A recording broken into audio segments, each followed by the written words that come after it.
It's just so I'm cold in here. That's my problem today.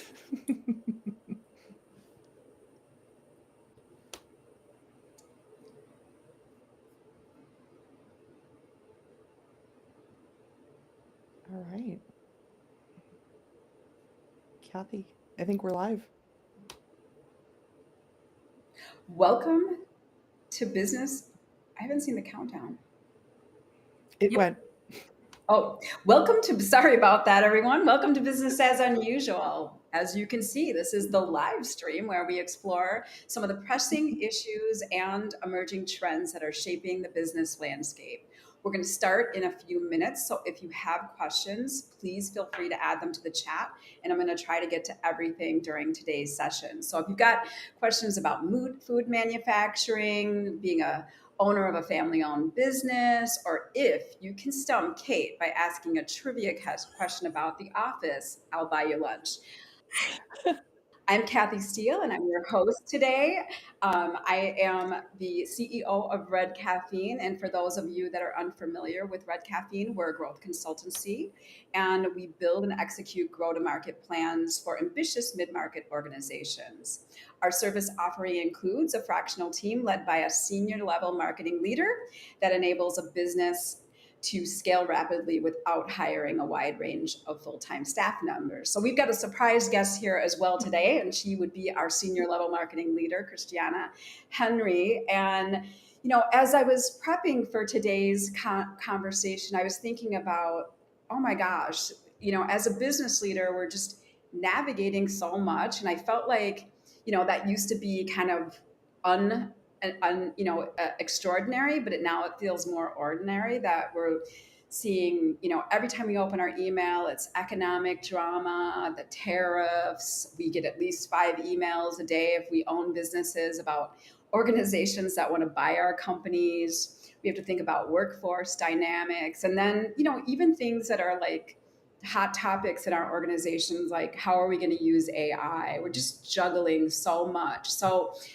when is there really time to really stop and take an introspective look at our business and boldly make some changes? And so our guest today, Kate Rome, did just that. She and I met, I think like 3 years ago at a Women in Manufacturing conference, and I can't exactly, as we were talking about it earlier, I can't exactly remember how we met, but I'm likely going to say it had something to do with us maybe both wearing red or both wearing really cool shoes or something like that.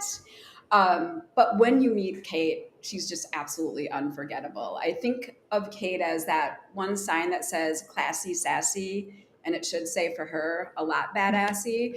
But she's fun, she's high energy. And so I'm thrilled to have her here joining us today. Kate, do you want to share a little short intro about yourself and Rome? And we always love it if you'll share something personal that's not on your professional bio. Sure. You had on, I think it was a red leather jacket. That's what it was. Oh, And I sounds was right. like, yep, I figured that's it. some red Yep, connection. absolutely. Who would have known it was going to turn into this beautiful collaboration and friendship, obviously. So, yeah, I'm Kate Rome. I'm third generation of our family business, Rome Grinding Solutions. We have been in business since 1977. We're transitioning into the fourth generation now. So, over the years, the business has developed from the oil mill industry to the rendering industry, and then food production. So I've been in the business for 27 years. As the story goes, my father tried to fire me every day when I came to work because he didn't want his daughter in the business. It was okay that my twin sister, did different. She was the smart one. She didn't want to be in the business. Fun fact: she is now. She's our CFO. But yeah, just here 27 years later trying to just keep grinding. So something about me that's not in my bio. I'm kind of a Lego nerd. I like to build Legos, which I know Parker at Red Caffeine can appreciate. So that's it. Otherwise, I'm kind of boring, really. Oh my gosh. I don't think I knew that. And I'm just like like so inspired by Lego art. I'm always like, how do they do that? It's amazing. So Wine and a Lego yeah, set, I'm it is good. really, I'm good. it's for all ages. And what a great story. I don't know if you ever read their founding story. It's pretty interesting how they came back. They were kind of destined to fail for a time period. And Christiana, why don't you just give a quick intro as well, since you're joining us Sure, today, I'd be kind happy of to. So, I appearance. am an account director here at Red Caffeine, and more specifically, I am Kate's account director. So, I've been on the Rome account since the very beginning, very happily. I did not wear a red leather jacket, but I sure made my presence known. I think I showed up for the first time to meet you in person, Kate, in red shoes. So maybe that's Yes. my tie-in. Yep. Um, Absolutely. yes, I've been with Red Caffeine for close to 5 years, but the last 18 or so months of working with Kate and the rest of the Rome team has been so incredible because we've really gotten to demonstrate the value of true partnership and also leverage all of our services across the board. So it has been such an exciting project. I'm excited for Kate to share her story, but also feel so proud of this work. And I know the rest of the Red Caffeine team does too. Yeah, absolutely. So, all right. Well, let's kind of take you back. I think the quote is "double down, not back down," and I feel like I reconnected with you. I would see you over the years at the events, and I reconnected with you, and it was kind of a time in your business that was really chaotic. You were undergoing some personal loss and just some professional uncertainty. So, what really helped you sort of pick yourself up by the bootstraps and get be focused on going to the next level of growth versus sort of going with the rest of the industry in terms of entertaining offers to sell the business? What was on your mind at that time that said, I'm going to grow this Sure, organization? sure. Also, a little bit hard for me to talk about because I just lost my father-in-law last week. So I'm going to kind of choke back the tears and tell a couple Yeah. stories here. But for me, it's always been about legacy. When my grandfather was sick and dying of cancer, I made him two promises, and that was to take care of my grandmother and take care of this company and never sell it. So that's always been no pressure at 19 years old. In knowing I made that commitment and that promise, I was not going to drop the ball. And then over the years, I was constantly reminded that the third generation, my generation, is usually the ones that lose the company. Again, no pressure. So I felt like the idea of legacy was always in the forefront of my mind. But then when my mom passed away just shy of a couple of years ago, I kept thinking big picture legacy. What now? It's not like it affected the business at all, but it affected us as we're reflecting about life and next steps and next generation. So we kind of started using legacy in a different term, past just the family, the Rome family, with everyone. And so I would definitely say, with all the acquisition that's happening, it's selling kind of that word triggers me because I'm obviously so protective of the brand and my family. But it's just all about legacy to me. Yeah, I mean, it is incredible. I think manufacturing, the space is really known for legacy business, and to be working with 50, 75, 100 plus year old organizations and seeing them stay relevant and modern. It's so interesting. But I want to kind of take you through some of the early stages of the work that we were doing together in the discovery process. We really dug into the history of the organization, what was going on with your employees, your culture, really unpacking the different jobs that were being done across the organization.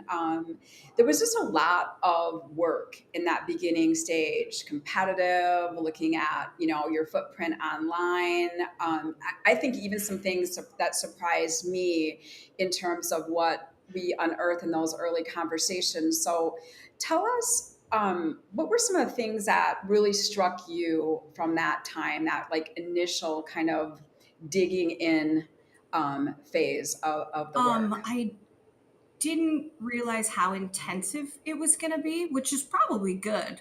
But I definitely, you know what I mean? Right. You Yeah, probably wouldn't do exactly. it. And it's Yeah. like, that forced of taking the step back and looking at, it's like seeing yourselves clearly for the first time. It's like looking in a mirror and you see all the imperfections or whatever. I thought I had, especially my executive team, have the handle on the business, which we did. That wasn't it, but it really forced us to take a step back and look at literally everything, how we do business, internal processes, external processes, and we leaned in hard to that, and really gave us um, some insights to things that I would have never thought of, right? And when we leaned in, we knew that we needed experts to help us. I always say, I'm an expert in Rome grinding solutions, but getting so caught up in the day to day, it was refreshing to get an outside perspective. And it was so labor intensive and it was frustrating at times. And I'm sure Christiana wanted to shake us most of the time. Like, okay, guys, we got to do the work. We got to do this. It's like, but what came out of that was our someday goals had plans and marching orders and accountabilities. And we gained insights that I would never have thought about having not gone through that process, right? It was really down in the nitty gritty. And I just want to add, I think there's a huge, huge level of trust that has to happen there.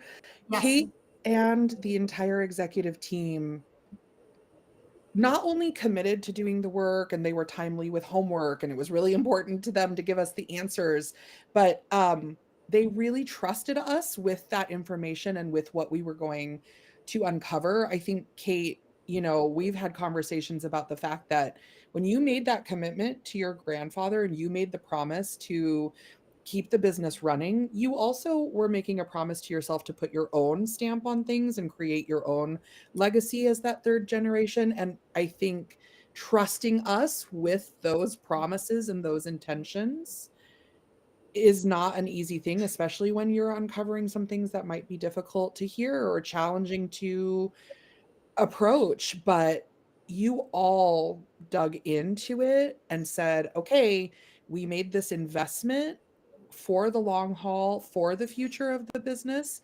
And so let's get to work here. You guys were committed Yeah, every step of the way. you're Mhm. right. It's funny that you say that because having gone through it now, it's like trying to think back to then, but you're right. That's good perspective on it. Yeah, we were ready to Yeah, Yeah. a fresh takeover. right. But I, to Christiana's point, you definitely came at it with such a growth mindset. I mean, we sort of set up with clients that there's an expectation of, an excellent experience for both teams. And that's on our list of things that we need from you, is that growth mindset. And I really think it is hard for people sometimes to, think about things that aren't going well and talk about things that aren't going well, especially when it's across a few different teams. But that's where the magic happens, when you're able to kind of step back and really unearth things that are holding you back from progress. And I felt like so much of that was embraced versus, we've had clients say, we don't want to take a survey of our employees because we don't want to hear the bad news. Like, oh my gosh, that's so, that is so limiting, I think. And that was not at all our experience with you and your team. So let's talk a little bit about the brand, because I think that's just so important. I mean, again, like, you stand out in a room just because of, the way you dress, and you I'm pretty are the muted brand, today. No and red. you're. No red. What the heck?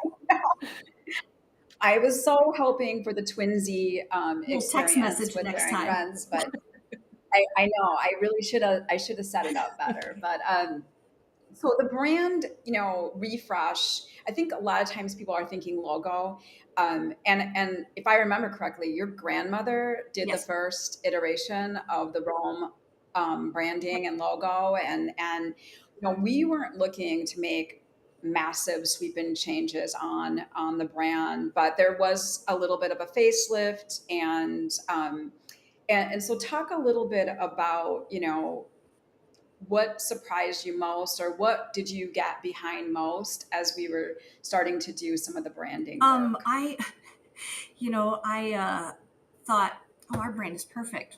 We're fine. I don't understand what red caffeine is going to unearth here. But it wasn't that we needed a full makeover. We just needed a little bit of refresh, right? We're not the experts in that kind of stuff. So what struck me the most going through this was realizing that, I mean, we knew we had a strong brand. Obviously, industry recognition, we run deep with that, but we were still a little bit misunderstood by the people that were closest to it, including our internal people. I felt like the name and the brand needed to show more possibility, right? So again, doing this work and making a few tweaks, it's like a refresh look, and using some words and new visuals. It's like encompassing the whole heart of who we are as a company and our family. Um, so I feel like with the refresh, it's a more confident logo. It's a more confident feel, and we've again really leaned into that. And I never knew upon doing this, I see the logo up here, that the original logo that we had, that E was offset, that line in the middle. How I didn't know that, I don't know, but now I can't unsee it. So the refreshed, obviously having some more symmetrical, um, it just makes sense, right? Yeah.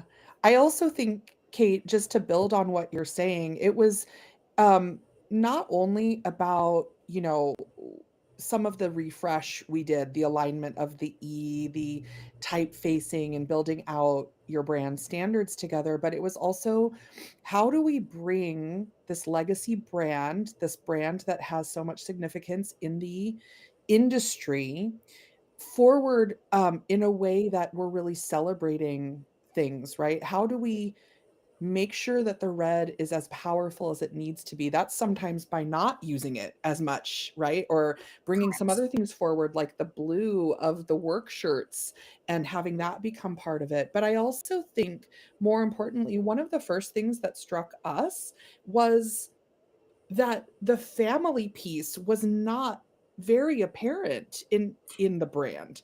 And it was Correct. important, in order for the authenticity to come through, both externally and internally, to find ways to now start bringing that forward, right? And that's where we get into Forgot things about like that. You're the right, Kristen. photography, the messaging, what's that brand story that we need to tell in a you know, in a way that really helps bring the family piece forward, and Mhm. also reminds people of the ultimate, what Rome Grinding Solutions is doing. It's not just about the grinders, it's about the food safety, it's about those families out there that are buying your customers' end product.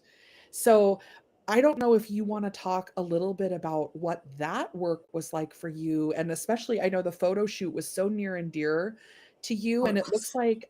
it looks like Kathy is trying to get reconnected, but in the meantime, I think, Kate, let's have you talk a little bit about that component, because I know that was huge for the staff in terms of their pride coming through as well, and their feeling of family coming through as well.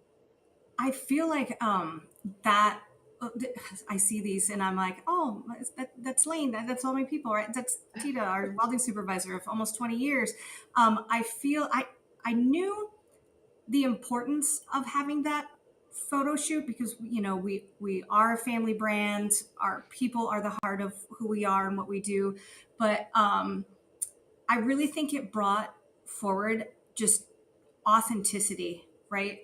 Um, how hard everyone works. And what came about from this, besides these amazing pictures, was how proud our team members are of being featured on the website, on the social media, sharing it with their families.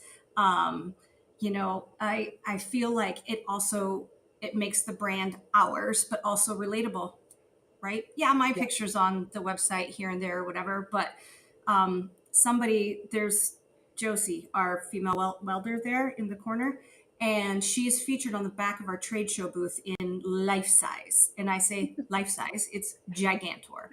And at the last show we were at, we had people ask us, "Oh, what did you hire a model to, And I'm like, "That is Josie. She's real, she's human, she's with us." So it's kind of funny, but I feel like it just really gave us an added touch of, yeah, authenticity and relatability. So, do the employees now go visit the website all the time to see their Yes. photos? Yes, absolutely. I Absolutely. I love Or I'll that. be like, "Hey, I see you were on XXX page, this page. Make sure you show your mom." Or, "Hey, show your wife. Make sure to show your kids. Don't forget, you're here too," right? Yes. Yes. It's and them being featured on the trade show booth and in the collateral, and it's it's it's special. Yes. So I know that, from your perspective and having already committed and given yourself over to the process and knowing that the brand was a big element of the plan, I wonder, for those business owners and leaders out there who are nervous to do something like this or concerned about the investment because it is a sizable investment. You're asking people to take time out of their daily production work to maybe pose for something or to be part of an all staff shot or something like this. It can be disruptive. What would you say? And, what was it that really helped you embrace this part of the branding process? To build out your asset Thankfully, library. yeah. I feel like it was less disruptive than I thought it was going to be. And I say that we were very planned. It was a 2-day photo shoot. After the end of the second day, everyone was, especially because it was like the executives and our leadership team, we were so tired of pictures because there's like a bazillion million pictures. But it was well planned, it was well orchestrated. And the employees really thought it was awesome, right? They were just doing their jobs and getting their pictures taken. And a few things were like, "Hey, we don't want to use this area of the floor right now. So, let's go work over here." But I feel like it was less disruptive than what I thought. I think the hardest thing to coordinate was all the clothes. Yeah. Like, doesn't that sound funny? It's like the clothes is the hardest thing. Is like making sure, we had just gotten the new logos, making sure all the logos were up to date and everybody had new apparel. And, you know, that, that was a labor of love, I feel like. Yes, yes. I know the apparel was an important thing, but I also, again, admired the commitment to wanting to ensure that the blue was just right, that the Oh, red was just right, and we had just had all of those brand standards finalization so we could lean into that, and, I think it made all the difference for it did. things. And again, the team just loves it. And yeah, I'm so proud of it. I'm so glad. I mean, we're also proud of it as well. I wanna talk a little bit more about the brand evolution. So a few moments ago, we were talking about the messaging and bringing the family forward in a lot of the brand evolution that was done. Making food production as safe as possible for our family and yours is the value proposition that really comes forward. It's what the internal teams are embracing as they think about their daily work. Why did this value proposition hit home the most for you, your team, and your customers?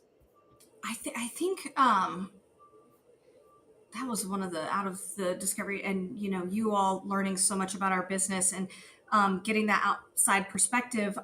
It, it wasn't just, it's not just a slogan to us, it's personal, right?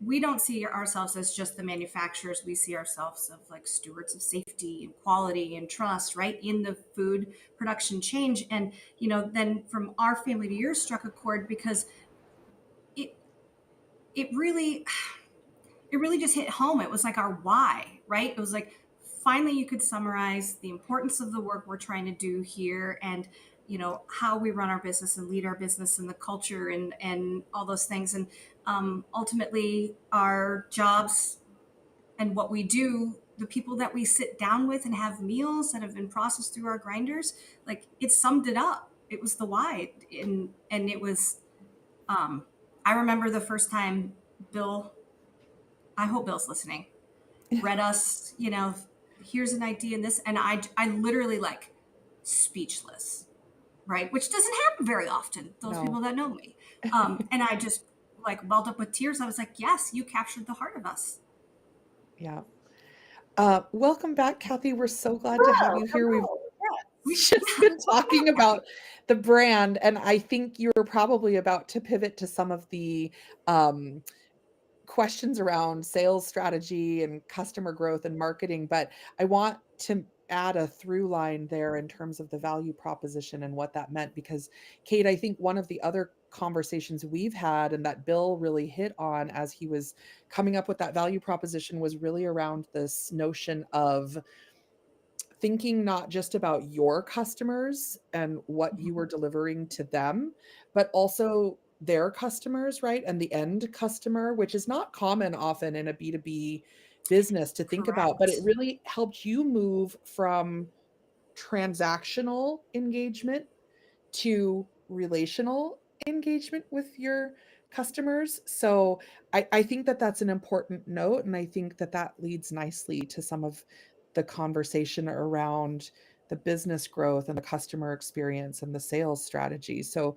Kathy, I don't know if you want to come back in there. Yeah, I mean, I don't know if we talked about this, but I think what hit home for me, in that whole kind of process was just how you were connecting that differentiation of the family. In a marketplace where there was a lot of M&A activity and consolidation of organizations, um, being family owned felt differentiated, and being able to kind of leverage that as part of your positioning and value proposition in the language. And then I also, I don't know if we talked about this at all, but that ability to showcase your products against some of the products that get made with your products. I thought that was it's just such a cool tie-in to, showcasing what you do and just how common it is to be eating the food that your products have ground. So it really came together in such a interesting way. And it just felt so much like you when we got there. We got the right amount of pepperonis on the That's pizza. right. God, that was such a That hot was topic. a whole meeting just about the pepperonis, wasn't it? Pepperonis and yeah. It's like I did hope you mentioned the blue, because I'll never. we I felt did. like when that We blue should got, lean into that a yeah, little bit yeah, more. yeah. And I say that because when you guys first said, let's do this in blue, and I was immediately like, no. No. Yeah, we got a hard no. pass on that blue. Hard no. And little prying, little, okay, Kate, let's think, then finally we're like, okay, all right. And it's my favorite now. So It is well embraced. Yeah. You're right. So It is, as we know, it is challenging to find colors that go well with red and really help reinforce that red brand, but red's a lot. So I love the introduction to the blue. Kathy, So our point on that, sorry, I know you were about to move on, but our point on that too was how do we make the red more powerful? And it's actually to lean away from it a little bit. Correct. Yeah. And it also just goes to show that sometimes a first reaction, when you get a little more context and we showed some of the use cases and we showed how it could be, then we started to get a little more of the, I'll sleep on it, I'll consider it, you know. Just rethink. Right. Yeah. I do love the blue. Yeah, and the actual, internal photography is just so compelling. I think that part of the work that we do, was around the sales strategy. And I think a lot of organizations are struggling. I mean, sales is super challenging no matter how good your product is, how good your organization and customer service experience is. I think during that process, we had heard from you that a lot of your clients were thinking about you more in the aftermarket, which may play well for you in the next, as what's going on in the economy right now. But how did some of those sales insights and sales conversations start to transform the efforts to help reposition the organization in the eyes of the marketplace around your Sure. products? And I think one of the things that did surprise me as well, which I feel like I've said a lot, was when we went into this and started getting, customer feedback, and that we did have a fair amount of people that obviously viewed us as the trusted repair company, which spoke to our reliability after all these years, but missed the Right. fact that we offered more. And I think that sales transformation really shifted the perspective, but then also gave us an opportunity to really align our sales process with our full capabilities. So, which, in turn, we went from being more of a reactive process to a proactive process. But the messaging and the visuals and the tools now available to our sales team really um, turned the dial and really helped us with the brand breakthrough, which is weird to say because our brand was strong before, but um, even stronger now. Yeah. Yeah. I feel like, salespeople tend to get into sales because they are people. They like being around people. They love building relationships. They want to help everyone, and that does tend to predicate that activity, or like we'll do anything for anyone. And so really leaning in to understanding the best fit, the right fit clients, we call them blue chip, adding things like the partnership reviews, and really being able to get in front of clients and talk about the relationship, not just about the transactional, sales things. It definitely changes the dynamic, and it changes the, you know, position as a trusted advisor versus like the guy, you still want to be able to save the day if there's a parts or service issue for sure. So, talk a little bit about how those things have been going, Sure. since we've really leaned into Um, those, identifying like you those. said, being family owned, we, jumping at every chance. And I mean, I'm not just probably for every family owned business, but we take that, um, our parts and pieces and equipment going out have our, family name on them. Right. But for years, they jumped at everything. Right. So it was a lot of busy work, but not a lot of strategic building work. So that shift in identifying and going after the best fit customers really gave us clarity and confidence and really control. Thankfully, our chief revenue officer, Ryan, was I thought this would be the hardest for him because he's been here the longest, right? But he really embraced it with his team and the new tools and the new structure, and the new vision. And when they started seeing results from, shorter cycle times, stronger relationships, more strategic conversations, which led to, you know, um, more innovative products that we're building. Our focus now, spinning off of that and the work that our sales team has done, was the entire customer experience, right? Every touch point, every, you know, obviously the website, the sales experience, the customer service, and how people are doing business with Rome, if that makes sense. Yeah. So we just got a question. I know we're going to talk a little bit about technology, but I'll ask it now. Like, how has innovation in technology changed for Rome over the years? Are you using, they're asking, are you using like AWS, Azure, any other clouds, or is it really a private cloud? Thanks, Ruben, for clarifying it.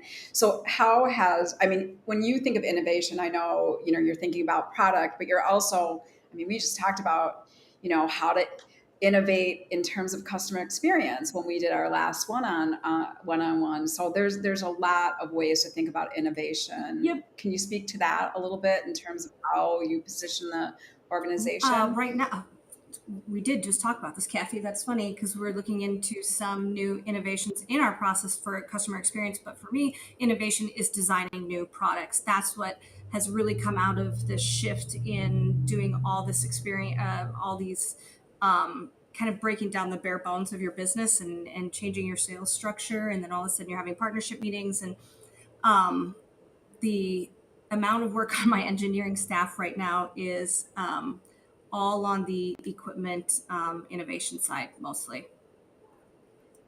Yeah.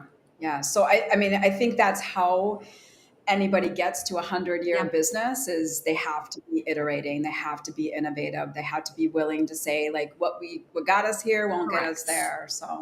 Um, so back to kind of the sales process and conversations. Trade shows are a huge part of the way you go to market. And so, we did a lot of thinking about that expenditure and the maximizing your time at conferences, maximizing the impact that your team would have at conferences. So talk a little bit about some of the work we've done around, that part of the sales strategy.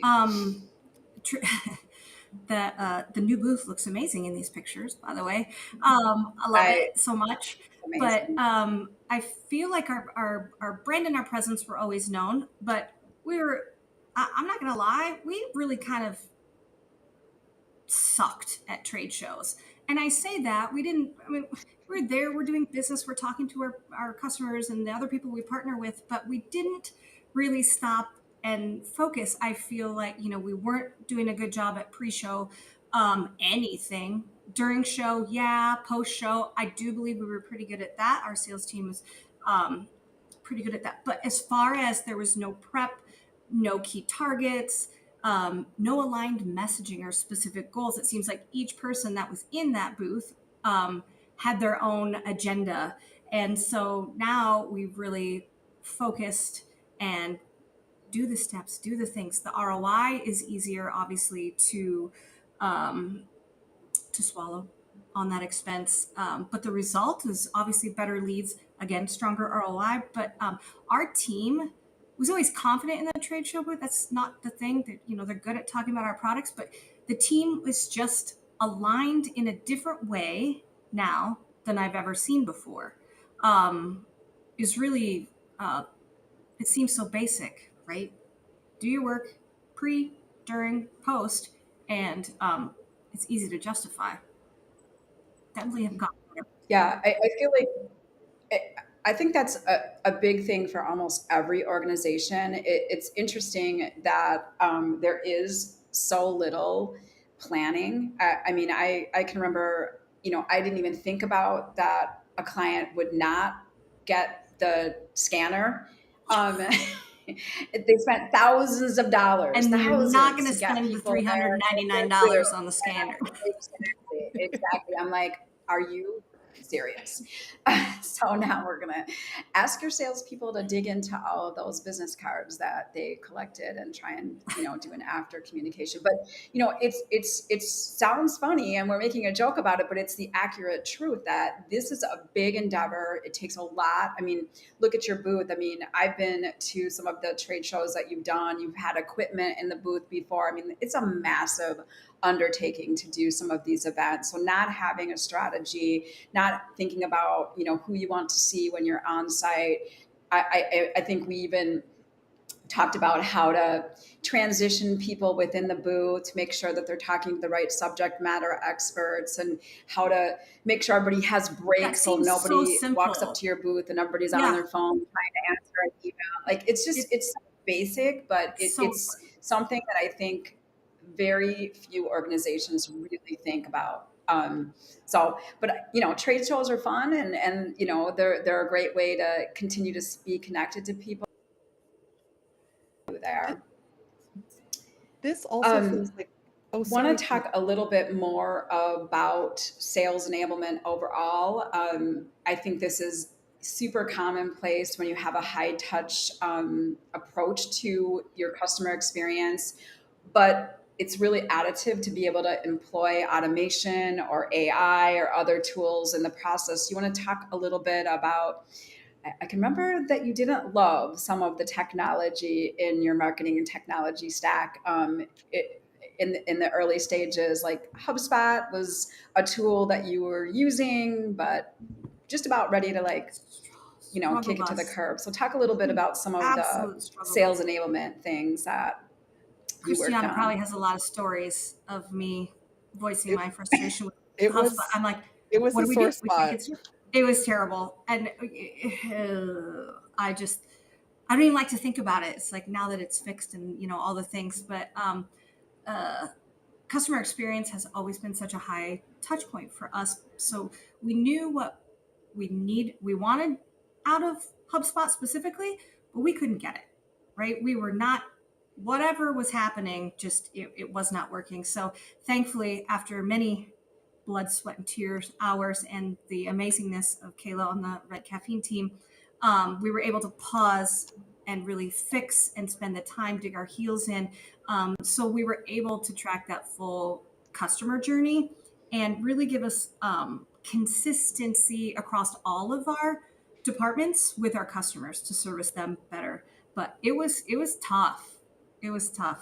It was a lot of frustrations with that. But we're I mean, fixed now and going. I also think it contributed, getting some of that solved, Kate.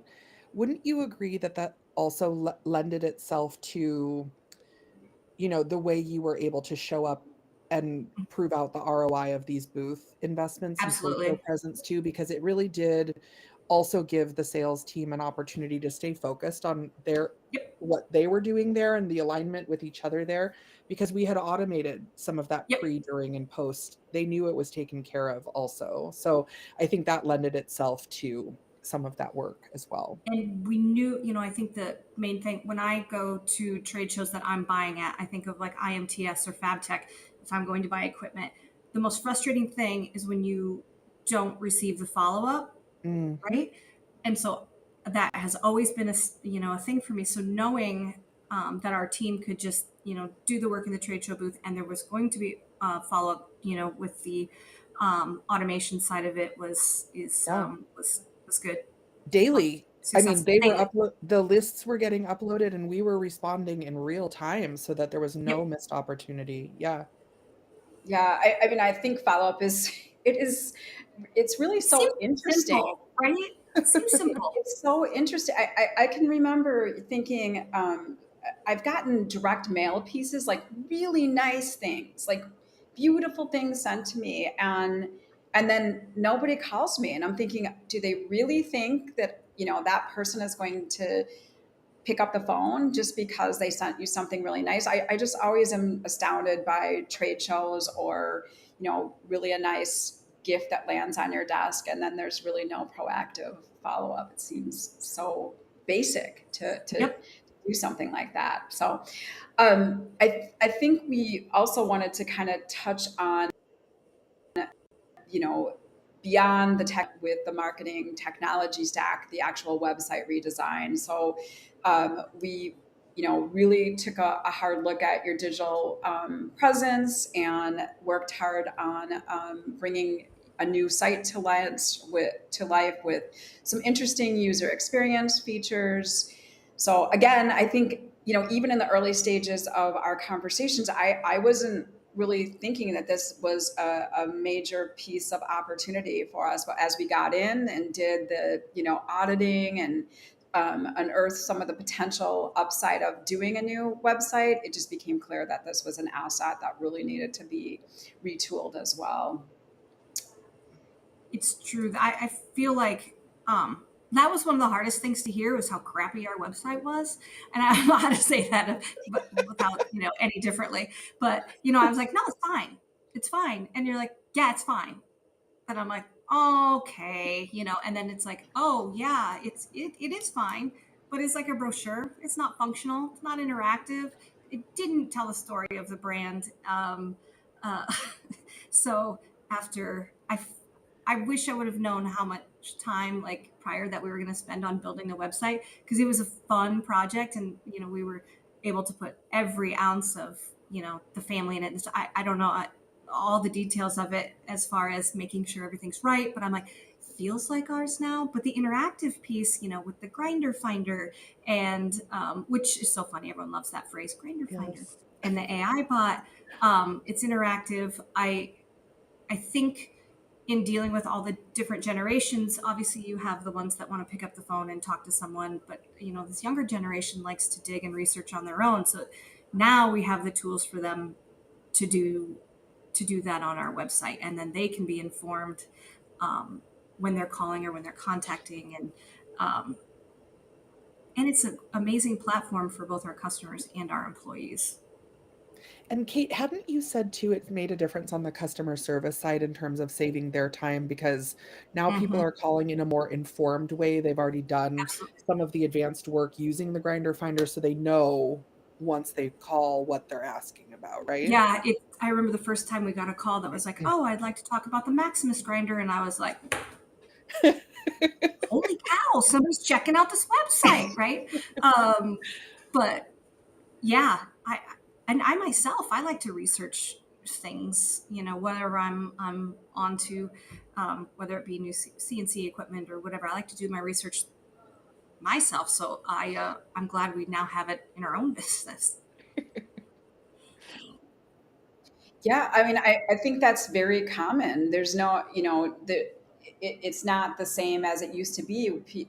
Buyers are coming very informed. They're almost down to the decision Yes. before they've actually, engaged with a salesperson. So to be able to add tools to your online presence to give them the resources that they need, whether it be, the chat or a grinder finder tool, I think it's just those are table stakes for businesses today to really have that online presence that meets the customer's needs.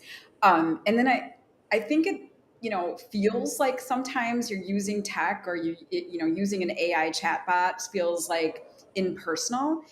But for me, like sometimes I want to just Yes. use chat. I don't want to have to talk to a human or what have you. I want to get some quick details. So to your point of the generational appetite for using different approaches to getting information or having a conversation, really meeting the customers across all generations and And so preference. I think responsive, it's that super AI Yes. important. I chatbot, right? It's like the concierge of all the things from grinding solutions. Yeah, Um, that was an important thing for you all, Kate, if you don't mind me sharing, yep, because you wanted to make sure that the customer experience was customized in the chatbot and that it wouldn't feel impersonal. We wanted to make sure it was following all of the user journeys that had been set up for the site and the navigation from the beginning so that people did feel like they were being guided through to get their answers and that they would still have that Rome touch on things. yep. That was otherwise prior to that it was, a live person here in the office, which is amazing, but people get busy and things get missed, and that was a big one for us. Responsiveness. Yes. Kathy, are you there? Having Uh-oh. the technical We might have lost difficulties today. Kathy Might have again. lost Kathy again. We might have lost Kathy again. Okay, no worries. So I think, Kate, maybe we could shift to the internal side of the business Sure. because part of the engagement was around talent and culture. And you touched on this a little bit about, when we were talking about featuring the Rome work family in the photos, but for social, for recruiting purposes, how did the employer brand work that we did together, especially giving employees a voice, impact the internal culture? Can you talk a little bit about that? Sure. When we dug through the bare bones of all of this, and I keep saying that because it's like I feel like we went down to the studs, right? And I felt like everyone had a voice and everyone had a platform. Oh, come, I'm here every day. But what really happened was that I feel like we weren't listening enough to the conversation. So getting them involved in this process. Hearing the stories and making that culture more visible and authentic on both sides of the red door. And literally, we have red doors in our office. There was just this disconnect that all of a sudden everybody's contributing to. And I wouldn't say it was like it definitely wasn't obviously an overnight thing, but the people that were not buying into the culture and what we were trying to do, um, it was very clear that either changes needed to be made or people needed to leave, because we were not going backwards, and the ripple down effect was something that I didn't see coming, and it was the employees seeing themselves as actual true collaborators and team members and not employees, right? um, they took a sense of ownership. They really started to feel valued, and they started contributing in ways that I hadn't thought about. Organic conversations about collaboration and working better within the departments, or more respect for each other. And there was just a sense of pride that I guess I just didn't see that was missing. Um, it's been amazing to watch. Yeah, I felt like when you shared that with me recently, just how much all of a sudden you felt there was such a culture shift.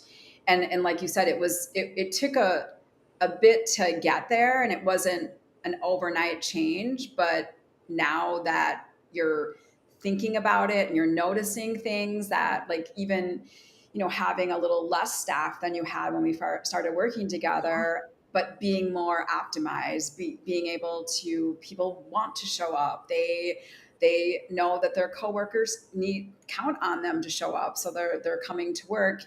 You were using other types of incentivization for those types of things, and it just wasn't working. And now, No. that is not an issue The any one longer. thing we That did to you think if I taking a step back, it's like I thought I was communicating. I thought our leadership and our specifically our executive team was communicating so well. Our you know the next steps and the vision, all these things. And what we found out was that we were just obviously dropping the ball. So we learned a lot about what to communicate and when to communicate.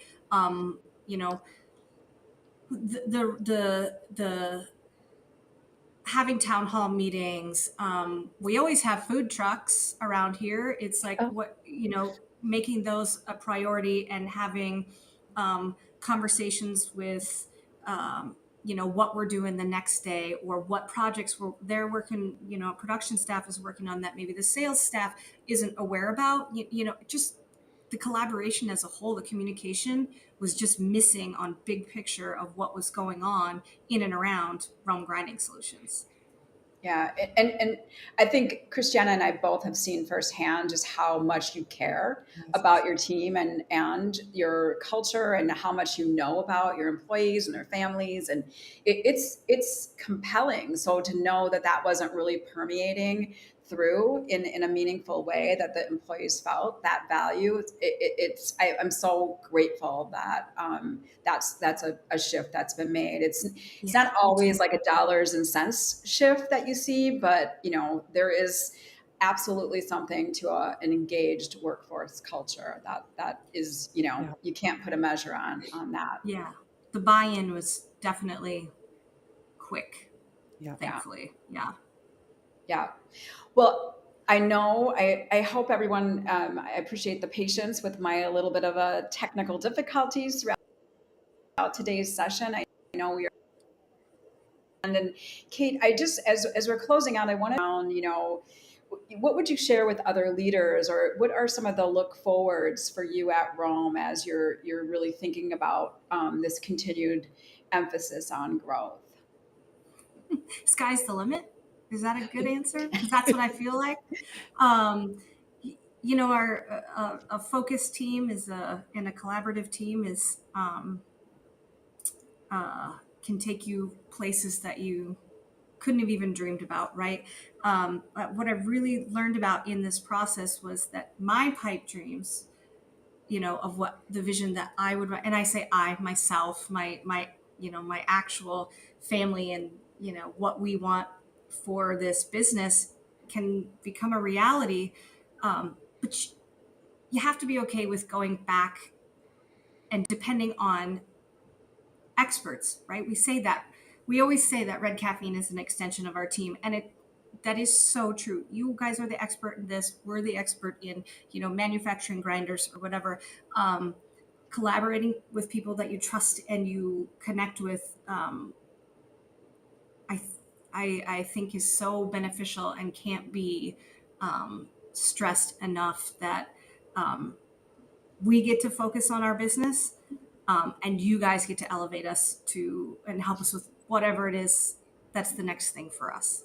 And I Yeah. love Well, thank you. I mean, I just love that. And I mean, I think we embrace that too. You know, there's, you know, I don't do my own plumbing and we don't, you know, we work with other fractional teams. You don't do your own plumbing? No, I don't, you know, sometimes you just need an expert, right?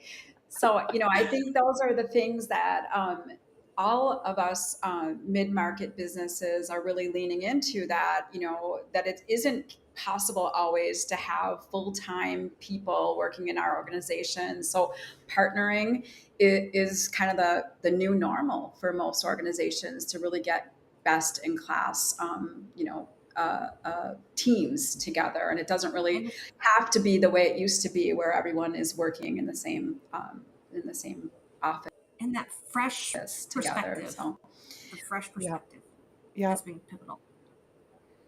yeah. So, well, Kate, I'm gonna thank you so much for joining us. We're going to share how to get a hold of you. I am sure that people will have some additional questions. I hope you'll want to learn more about Rome and I need visit a new your website. headshot. But if you want to talk to Kate, Guys, this is proof I need a new headshot.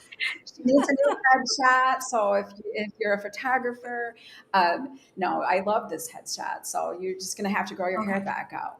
And then, so Kate's email address and her LinkedIn link are noted here. So please reach out, let her know that you heard this on Business as Unusual. So she will know where this is coming from. Neil, Schwan, thank you. You're always so lovely. Thank you so much for the compliment. We appreciate so nice. you attending and being a part of Business as Unusual so frequently. With that, I want to thank our sponsors. We've got M3 Learning. They are one of the most influential and successful sales management and training companies worldwide. They've got kind of a new leadership and a new lease on life. So please check them out if you're looking for sales coaching and training for your team. And then HR Source is the go-to resource for employers. And excitingly, Mary Lynn Fayomi will be our next guest on Business as Unusual. We have not talked much about talent and workforce this year, and it's been crazy. I honestly, you know, those who regularly follow Red Caffeine's Business as Unusual, Mary Lynn's been a frequent guest and co-host, and I always learn a ton from her, but like I have never seen her quite as stressed as I saw her earlier this year. This has been a real tumultuous year for workforce issues. And so we're going to talk about the most hot button items that are challenging leaders today. We're going to talk about DE&I. We're going to talk about AI and hiring. We're going to talk about immigration laws and all the things that are going on with workforce. So if you've got a question, we're going to really try and make this super interactive. If you want to hear what's on the minds of other CEOs, please join us for this next session of Business as Unusual.